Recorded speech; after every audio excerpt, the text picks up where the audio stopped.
야곱이 라헬의 묘에 비를 세웠더니 지금까지 라헬의 몹이라 일컫더라.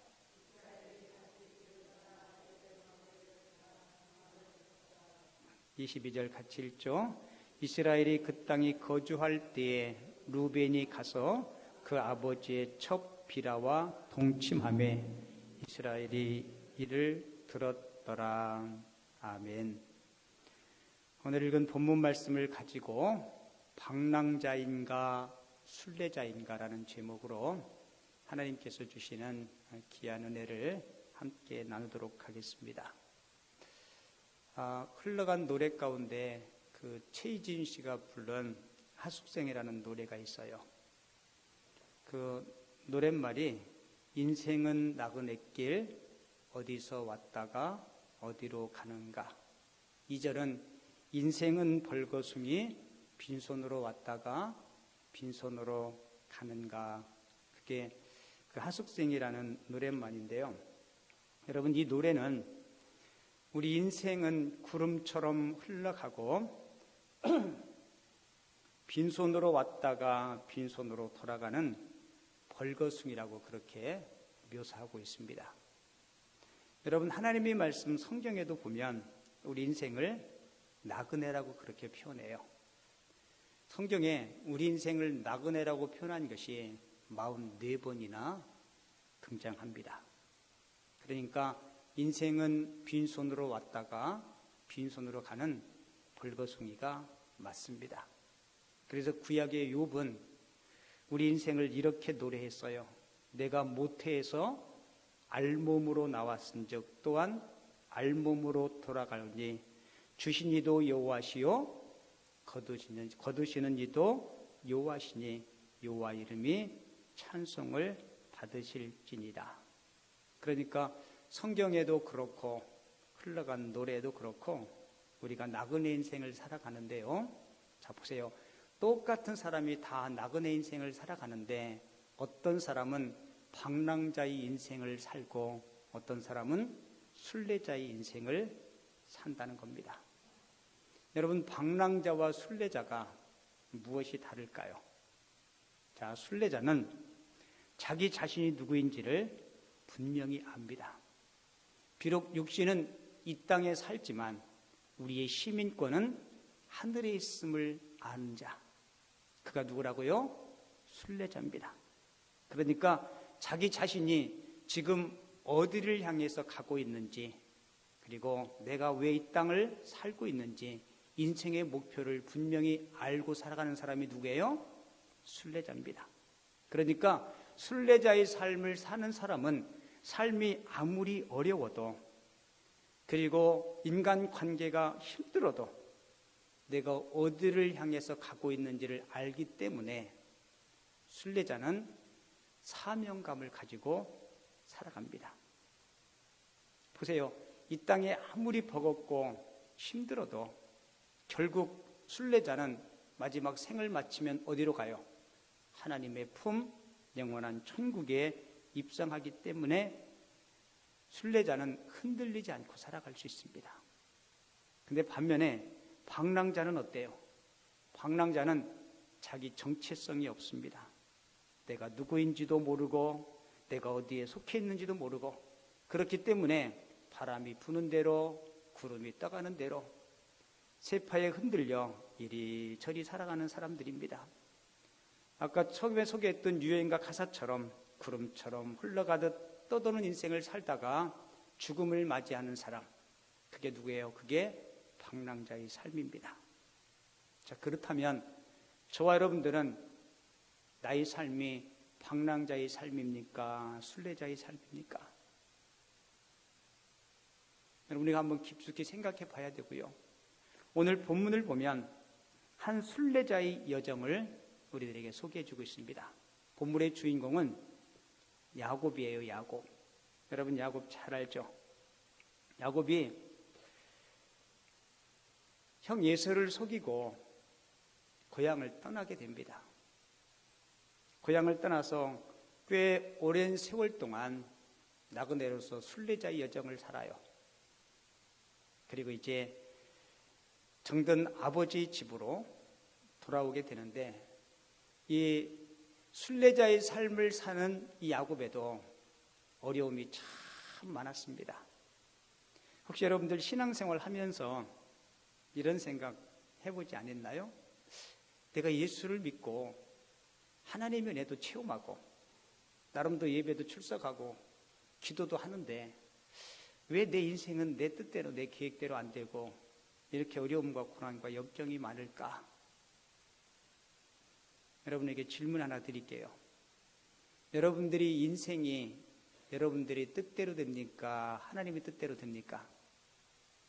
여러분, 내 인생은 내 뜻대로 안 되더라고요. 내 인생임에도 불구하고 내 뜻대로 안 돼요. 그게 무슨 의미인지 아세요? 내 인생인 것 같지만 진정으로 내 인생은 내 인생이 아니라는 겁니다. 나에게 진정한 소유주가 계시다는 거예요. 여러분, 우리가 이 사실을 바로 깨달으면 이 땅의 나그네의 순례자의 삶을 살아가면서 우리 순례의 길이 그렇게 버겁지 않고 힘들지 않고 보람과 기쁨과 행복이 있을 줄을 믿습니다. 나그네 인생길을 사는 순례자의 삶은 늘 평탄한 길만 있는 것이 아니에요. 여러분, 야곱이 인생의 황혼기에 애굽의 바로 왕을 만나서 자신의 인생의 뒤안길을 뒤돌아보면서 뭐라고 고백한 줄 알아요? 내가 험악한 세월을 살았노라고 그렇게 고백합니다.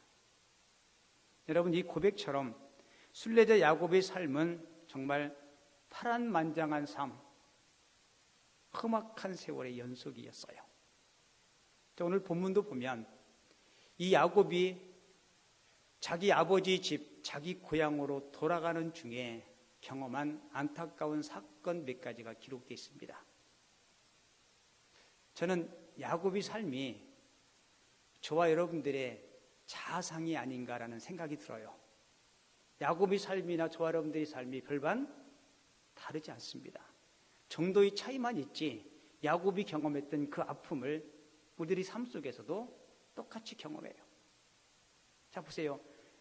이 야곱이 자기 아버지 집 정든 고향 땅으로 꽤 오랜 세월 동안 이방 땅에서 살다가 돌아오는데요. 그가 돌아오다가 사랑하는 아내의 죽음을 경험하게 됩니다. 본문 16절 볼까요? 본문 16절에 보면 야곱 일행이 이제 아버지가 우가는 헤브론을 향해서 가고 있어요. 그런데 예기치 않게 라헬이 임신했다가 해산할 즈음이 돼요. 자, 16절 읽을게요. 그들이 베들에서 길을 떠나 에브라스에 이르기까지 얼마간 거리를 둔 곳에서 라헬이 뭐라고 얘기해요? 해산하게 되어 심히 고생하여 그가 난산할 즈음에 산파가 그에게 이르되 두려워하지 말라. 지금 내가 또 등남하느니라 하며 그가 죽게 되어 그의 혼이 떠나려 할 때에 아들의 이름을 뭐라고 불러요? 베논이라 불렀으나 그의 아버지는 그를 베냐민이라 불렀더라. 그렇게 기록하죠. 잠깐 좀 보실래요? 야곱이 부인이 몇 명 있었어요? 야곱이 아내가 4명 있었습니다. 그 4명의 아내 중에 야곱이 가장 사랑한 아내가 누구예요? 라헬입니다. 라헬. 그런데 고향집으로 돌아오는 길에 임신했던 라헬이 자식을 낳다가 결국은 어떻게 돼요? 죽습니다. 여러분, 이 라헬이 자식을 낳다가 죽으면서 산파가 아들 낳았다라고 이야기하니까 라헬이 죽으면서 그 아들에게 이름을 하나 붙여줘요. 그 이름이 뭐예요? 베노니. 자, 여러분 성경책 18절 베노니 이름 앞에 저 성경은 아라비아 숫자 3이 쓰여 있는데 여러분들 성경에도 쓰여 있나요? 3 아니면 뭐 2든 4든 써 있어요? 네, 그 밑에 한번 내려가 봐요. 그 밑에 보면 베노니가 무슨 뜻인지 뭐라고 써 있어요?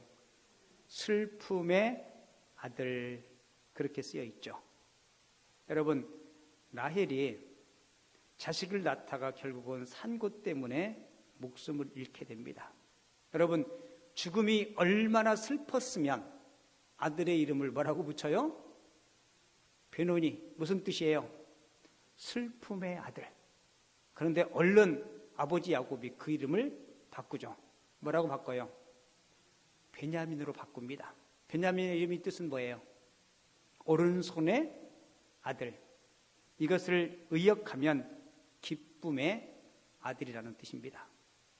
여러분 보세요. 야곱 입장에서는 가장 사랑하는 아내가 자식을 낳다가 죽게 돼요. 여러분 세상에 사랑하는 가족을 잃는 것만큼 큰 슬픔과 아픔이 없습니다. 근데 야곱이 이제 그렇게 그리던 고향 땅으로 오는 길에 사랑하는 사람을 잃게 돼요. 여러분 이런 일들이 야곱에게만 있나요? 아니요. 우리 주변에도 자식이 부모를 앞서는 경우가 있고요. 사랑하는 배우자가 세상을 떠나는 경우가 있고요. 이런 비위와 아픔들이 순례자의 삶을 살고 있는 저와 여러분들에게 다 있다는 겁니다. 그런데 오늘 본문에 보면 라헬의 죽음을 소개하면서 18절 한번 잘 볼게요. 그가 죽게 되어 그의 뭐라고 얘기해요? 혼이 떠나려 할 때. 여러분 성경은 죽음을 뭐라고 표현해요? 혼이 떠나는 것이라고 이야기하죠. 여러분 성경은 죽음을 떠나는 것이라고 표현합니다. 바울이 디모데후서 4장 6절에서 자신이 로마 옥중에서 죽음을 직감하면서 오늘 본문과 비슷한 표현을 해요. 전제와 같이 내가 벌써 부어지고 나의 떠날 시각이 가까웠도다 라고 이야기합니다. 그러니까 성경이 이야기하는 죽음은 우리 영혼이 육체를 떠나는 것, 그리고 한 인간의 존재가, 그의 실체가 이 세상을 떠나는 것, 사랑하는 가족과 정든 집과 고향을 떠나는 것. 자, 그러면요 우리 영혼이 육체를 떠나면 어디 갈까요? 전도서 12장 7절에 보면 인간의 영혼이 그것을 주신 하나님께로 돌아간다라고 기록되어 있습니다. 그런데 모든 영혼이 다 하나님의 품으로 천국으로 돌아갈까요? 아닙니다. 모든 영혼이 다 하나님의 나라로 주님의 품으로 돌아가는 것이 아니에요. 일전에 제가 한번 여러분들에게 소개해드린 적이 있는데요. 어느 교회에 권사님 한 분이 계셨는데요. 이 권사님이 믿음이 참 좋습니다. 그런데 결혼하고 한평생을 같이 산 남편 할아버지가 예수를 안 믿어요. 여러분 예수 안 믿고 죽으면 그 영혼이 어디로 가요? 여러분 지옥 갑니다. 지옥이 얼마나 고통스러운 것인지 권사님은 알고 계셨어요. 그래서 어떻게든지 남편을 구원하고 예수 믿게 해서 돌아가신 후에 그 영혼이 천국에 가려고 애를 많이 썼습니다. 근데 예배당을 안 가는 거예요.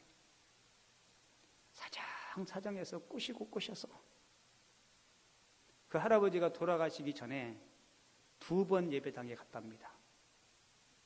가끔 교회에서 뭐 전도 초청하고 그러면 막 선물도 주고 그러잖아요, 그죠?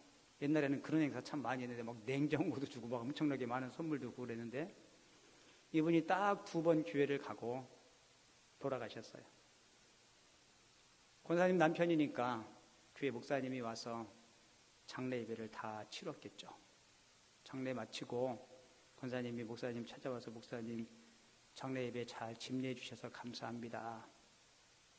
그리고는 그 권사님이 목사님에게 물었답니다.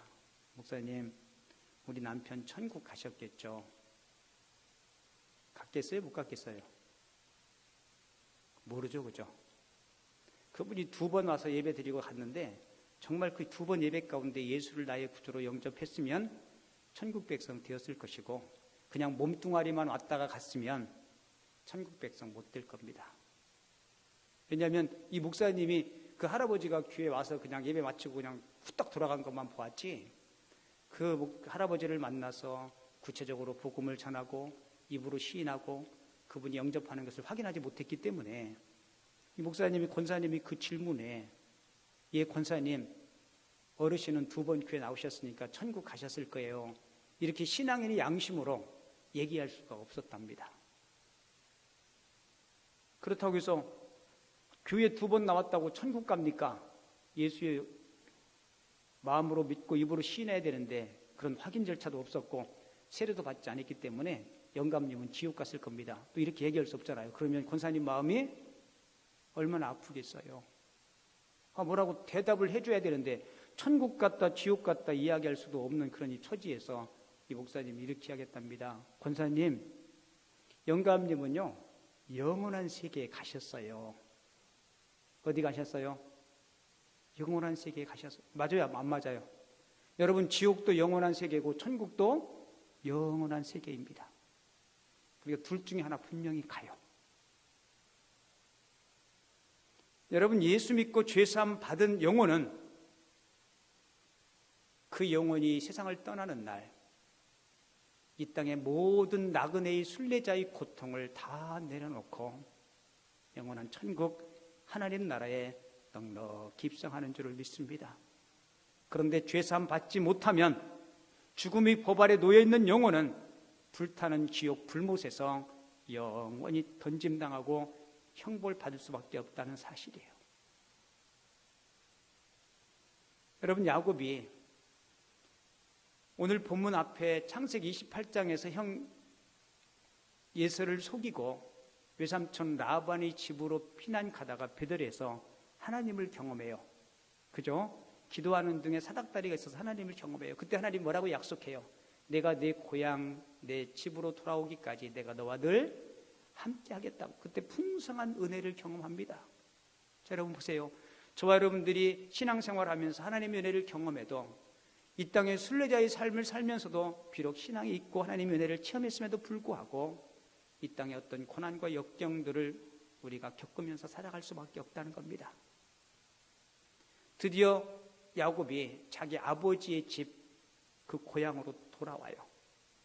자, 본문 27절 볼까요? 야곱이 기랏 아르바의 마므레로 가서 그의 아버지 이삭에게 이르렀으니, 아버지 집에 왔죠, 그죠? 고향에 왔습니다. 기랏 아르바는 곧 아브라함과 이삭의 거류하던 헤브론이더라. 아버지 이삭의 나이가 그때 몇 살이었어요? 28절에 보면 180세라. 자, 그 뒤 29절 같이 읽을게요. 시작. 이삭이 나이가 많고 늙어 기운이 다함에 죽어 자기 열조에게로 돌아가니 그의 아들 에서와 야곱이 그를 장사하였더라. 아멘.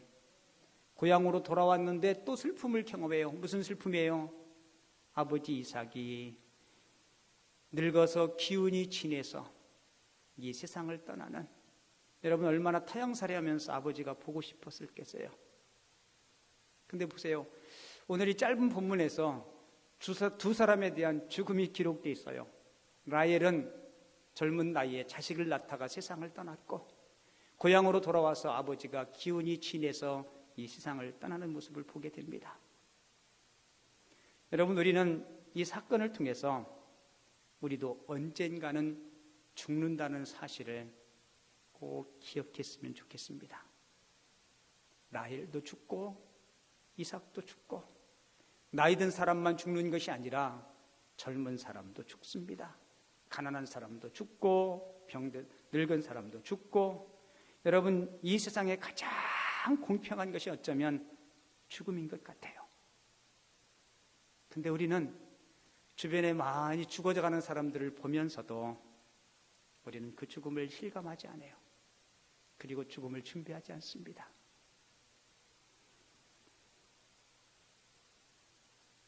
지난주 목요일에 우리 교회 성도님 어머님이 돌아가셔서 제가 장례를 치렀는데요. 제가 장례 치르면서 꼭 이야기를 해요. 그 자리에 모인 유족들 가운데 신앙생활 하지 않는 분들이 계시기 때문에 우리도 언젠가는 고인이 가신 그 길을 갑니다.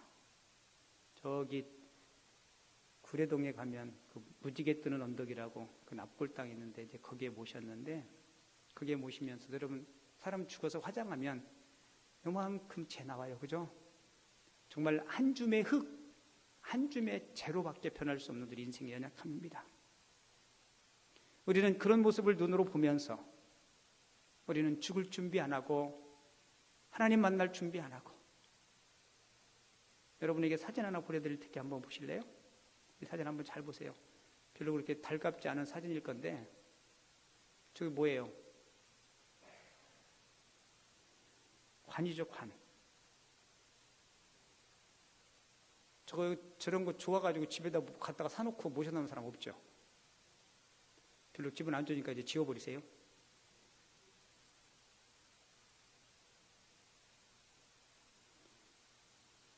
여러분, 우리 육신도 언젠가는 저 관 속에 들어갑니다. 맞죠? 라헬도 들어갔고 이삭도 들어갔어요. 여러분, 라헬이 어떤 사람인지 알죠? 아마 그의 사진이 없어서 그렇죠. 라헬이 굉장히 예뻤던 여자인 것 같아요. 그걸 어떻게 알 수 있어요? 야곱이 외삼촌 라반이 집에 가서 라헬을 보고 확 반했어요. 그래서 7년 동안을 연애했는데 그 7년을 수일같이 여겼더라. 왜 7년을 연애했어요? 외삼촌 라반이 너 라헬을 내 아내로 얻고 싶으면 지참금을 줘야 되는데 피난온 놈이 지참금이 없잖아요. 그 뭐라고 해요? 7년 동안 일하면 라헬을 주겠다는 겁니다. 그래서 죽을 둥 살 둥 열심히 일했는데 너무너무 예쁜 그 라헬 때문에 7년을 수일같이 보냈다라고 그렇게 이야기해요. 그리고 또 외삼촌 라반한테 또 사기당해서 또 7년을 또 일하죠. 여러분, 14년 동안 희생 봉사하면서 얻은 아내가 누구예요? 이 라헬입니다. 라헬. 이렇게 남편의 사랑을 독차지했고 얼굴이 예뻤던 그 라헬도 죽습니다. 그리고 이 라헬은 얼굴이 예쁠 뿐만 아니라요, 재물에 대한 욕심도 많았던 여인이었어요. 외삼촌 라반이 집에서 이제 야곱이 도망 나오죠. 그때 라헬이 가족 수호신인, 그리고 그것을 가지고 있으면 아버지 유산을 많이 상속받을 수 있는 드라빔이라는 이방의 신상을 몰래 숨겨와요. 라반이 그게 없어진 줄 알고 말을 타고 추적을 하죠. 그리고 도망온 야곱과 라헬을 만나요. 그거 빨리 내놔라. 그랬더니 모른다고. 그랬더니 뭐 한 줄 알아요? 몸수색을 했습니다. 그게 조목만 하니까. 여러분, 라헬이 그거 어디다 숨긴지 알아요? 몸에 숨기고 뭐라고 얘기한 줄 알아요? 내가 지금 생일을 하니 은밀한 곳은 보여줄 수 없다라고 거짓말을 해요. 이만큼 라헬이 재물에 대한 욕심이 많은 사람이었습니다. 그리고 이 라헬은 자녀에 대한 욕심도 많아요. 여러분, 오늘 본문에 베냐민이 태어나죠. 그죠? 라헬이 낳은 두 아들이 있는데 베냐민 말고 또 한 사람이 있어요. 누군지 아세요? 요셉입니다. 그죠? 맞나요? 보세요. 라헬이 아들을 낳고 자식에 대한 욕심이 많아서 자식을 낳고 하나님 앞에 이렇게 도움을 요청해요. 하나님, 내게도 또 다른 아들을 달라고. 그리고 16년이 지난 이 시점에서 두 번째 자식을 낳습니다. 자, 여러분 보세요. 얼굴도 예뻤고 재물에 대한 욕심도 있었고 자녀에 대한 욕심도 있었고, 근데 보세요. 그녀는 재물에 대한 욕심이 있었지만 결국은 아버지의 재산을 상속받지 못합니다. 얼굴이 예뻤지만 오래 살지 못했어요. 자식에 대한 욕심이 있었지만 두 번째 자식을 낳으면서 그 베냐민을 낳았지만 자기 품으로 안아보지 못하고 세상을 떠났습니다. 여러분, 하나님이 우리를 부르시면 그가 재물이 많든 가난하든 많이 배웠든 못 배웠든 늙은 사람이든 젊은 사람이든 이 세상에 있는 모든 것 다 내려놓고 하나님 앞에 가야 된다는 엄숙한 진리를 꼭 기억하시기 바랍니다. 라헬처럼 아들을 낳다가 죽는 사람도 있고요, 어떤 사람은 길을 가다가 죽는 사람도 있고, 어떤 사람은 잠을 자다가 죽는 사람도 있고, 어떤 사람은 밥을 먹다가 죽는 사람도 있습니다. 이게 무슨 말씀이에요? 우리 주님이 부르시면 모든 것 다 내려놓고 가야 한다는 것입니다. 물질도 명예도 자식도 다 내려놓고 가야 하는 거예요. 여러분, 그렇기 때문에 우리가 나그네의 순례자의 삶을 살아가면서 너무 지나치게 이 땅의 삶에 연연할 필요가 없다는 겁니다. 그렇다고 해서 염세주의적인 삶을 살라는 얘기가 아닙니다. 여러분, 우리는 순례자의 삶을 살기에 사명자의 삶을 살아야 돼요. 하나님이 우리를 왜 이 땅에 보내주셨는지, 이 땅에서 내가 어떻게 살아야 되는지. 바꿔서 이야기하면 예수 믿는 저와 여러분들, 순례자의 삶을 살고 있는 저와 여러분들은요, 세상 믿음 없는 사람들보다 더 열정적으로, 더 열심히 그렇게 우리 인생을 가꾸며 살아가야 돼요. 자, 보세요. 야곱이 나그네 순례자의 삶을 살아가면서 첫 번째 경험한 아픔이 뭐예요? 죽음이었습니다. 죽음. 사랑하는 사람들과의 영원한 헤어짐. 사랑하는 라헬이 헤어지고 사랑하는 아버지가 이 세상을 떠나고, 그리고 또 한 가지 아픔이 있네요. 이 아픔은 자식 때문에 겪은 아픔이었어요. 자, 본문 한번 볼게요. 야곱이 아버지가 계신 고향으로 돌아오는 길에 큰 아픔을 경험해요. 본문 22절 볼게요. 이스라엘이 그 땅에 거주할 때에 누가요? 루벤이 가서 그 아버지의 첫 비라와 동침함에 이스라엘이 이를 들었더라. 그렇게 이야기하죠. 무슨 이야기인지 아시겠죠? 야곱의 부인이 4명인데 첫 부인에게서 태어난 첫 아들 루벤이 누구를 범해요? 작은 엄마죠. 한마디로 이야기하면 첫 비라와 근친 상관한 범죄를 저지르게 됩니다. 자, 여러분 생각해 보세요. 아버지 마음이 얼마나 아프겠어요. 그것도 큰아들이. 결국 루벤은 장자권을 박탈당하게 됩니다. 육신의 정욕을 참지 못하고 한순간의 쾌락 때문에 인생을 완전히 망가뜨려버린 그 루벤의 모습을 바라보는 아버지 마음이 어떻겠어요? 아마 찢어지는 것 같았을 겁니다. 여러분, 우리가 인생을 살다 보면 때로는 자식 때문에, 때로는 사별 때문에, 때로는 경제적인 어려움 때문에, 그리고 이 야곱이요, 야곱에게 유일한 딸이 하나 있었죠. 디나라는 딸입니다. 이 딸이 또 이방 족정에게 또 성폭행을 당해요. 그러니까 야곱이 바로왕 앞에서 자기 인생의 뒤안길을 뒤돌아보면서 내 인생의 삶이 뭐였다고요? 참으로 험악했다. 근데 아마 여러분들의 삶은 그렇지 않겠지만 우리 삶의 뒤안길도 뒤돌아보면 야곱 같지는 않겠지만 크고 작은 아픔들이 있어요. 여러분 있어요, 없어요? 여러분 있습니다. 이게 나그네 순례자의 삶이에요. 근데 한 가지 궁금하죠. 하나님이 야곱을 틀림없이 사랑했는데, 그리고 창세기 28장에서 베델에서 야곱과 내가 반드시 내가 너를 너희 고향으로 돌아오게 할 것이고 내가 너와 함께 할 것이라고 하나님이 약속했는데 왜 그렇게 나그네 순례자의 삶에 이런 어려움을 하나님이 허용하셨을까? 근데 야곱이요, 이런 크고 작은 어려움 속에서 야곱이 굉장히 많이 성숙해요.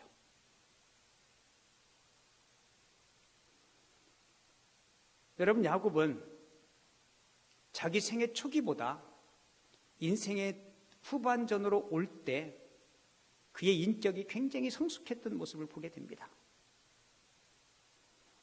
여러분, 강 상류에 있는 돌들은 모난 부분들이 많죠. 근데 그 돌들이 물결 따라 구르고 구르면서 모난 부분들이 다 다듬어지고 매끈매끈한 뭐가 돼요? 조약돌이 됩니다. 여러분, 야곱이 생애 가운데 그런 여러 가지 크고 작은 어려움, 감당하기 어려운 사건들을 통해서 그의 인생과 그의 인격의 모난 부분들이 다듬어져요. 여러분들이 알다시피 야곱은요, 자기 목표, 자기 욕심을 위해서라면 수단과 방법을 가리지 않은 사람입니다. 거짓말을 밥 먹듯이 한 사람이에요. 그런 야곱이 오늘 본문 보세요. 사랑하는 아내를 잃었습니다. 아들이 또 다른 자기 아내와 근친 상간을 해요. 그리고 그렇게 보고 싶은 아버지가 180세의 고향으로 돌아왔는데 돌아가셨어요. 그리고 하나밖에 없는 예쁜 딸 디나가 이방 추장에게 성폭행을 당해요. 여러분, 이렇게 참기 어려운 상황 속에, 견디기 어려운 상황 속에 여러분, 이 야곱의 모습이 어땠어요? 근데 오늘 본문에 보면 야곱은 오늘 본문에서 그가 감정적으로 이 문제를 해결하지 않아요. 오늘 본문을 깊이 살펴보면 그는 문제에 매임당하지 않는 모습을 보게 됩니다. 과거에는 지고는 못 사는 사람이었습니다. 수단과 방법을 가리지 않고 문제를 해결했던 사람이에요. 그런데 이제는 야곱이 지는 법을 배우게 됩니다. 참는 것을 배우게 돼요. 여러분, 본문 27절 다시 보세요.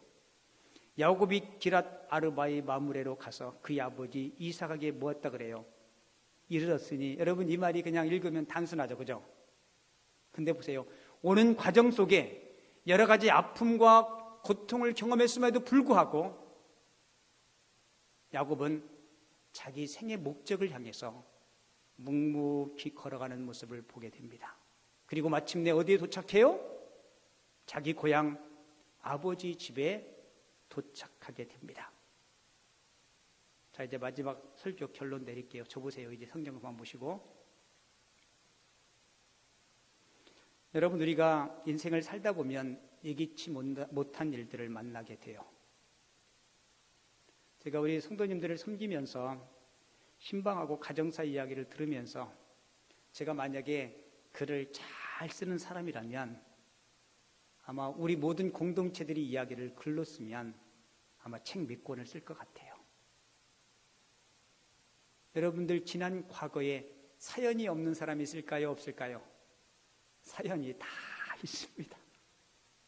그 사연도 정말로 흥이 있고 즐거움이 있는 사연도 있지만 눈물 없이는 들을 수 없는 사연들이 우리에게 다 있어요. 여러분, 야곱에게도 있었습니다. 그래서 제가 여러분들에게 설교 처음에 얘기했죠. 야곱은 어쩌면 저와 여러분들의 인생의 자상이라고. 여러분들 삶을 살다가 인생이 힘들고 관계가 힘들 때 절대로 순례자의 길에서 벗어나면 안 돼요. 절대로 신앙의 길에서 멀어나면 안 됩니다. 그러면 내 인격과 내 신앙이 완전히 무너져 버려요. 여러분, 야곱만이 아니라 저와 여러분들도 본향 찾는 인생의 나그네임을 꼭 기억하시기 바랍니다. 때로는 사랑하는 사람을 먼저 보낼 수도 있어요. 때로는 자식 때문에 마음고생할 수도 있습니다. 때로는 경제적인 어려움 때문에 고통당할 수 있어요. 그리할지라도 절대로 낙심하지 마십시오. 포기하지 마십시오. 그럼에도 불구하고 하나님은 여러분들과 함께 하시고 여러분들의 필요를 채워주시고 합력하여 선을 이루시는 하나님이심을 꼭 기억하시기 바랍니다. 그래서 저 멀리 배는 시온성을 향해서 오늘 또 힘있게 지나치게 환경만 바라보지 말고 하나님 바라봄으로 나그네 인생의 순례자의 길에서 승리할 수 있는 하나님의 사람들이 다 되어줄 수 있기를 주님의 이름으로 축원을 드립니다. 좋으신 하나님 아버지, 오늘 9월 첫째 주일을 맞이해서 저들에게 귀한 은혜와 교훈의 말씀을 주신 것 감사합니다. 야곱만이 아니라 우리 모두도 저 본향을 향하는 인생 순례자임을 꼭 기억하게 하시고 인생이 힘들고 어려울 때 낙심하거나 포기하기 이전에 먼저 우리 하나님 바라볼 수 있는 합력하여 선을 이루시는 하나님과 함께 아름다운 미래를 향해서 힘찬 발걸음 내디딜 수 있는 우리 모두가 되게 하여 주옵소서. 은혜의 말씀 감사하며 거룩하신 예수님의 이름으로 기도하옵나이다. 아멘. 찬송가 384장 나의 갈 길 다가도록 예수 인도하시니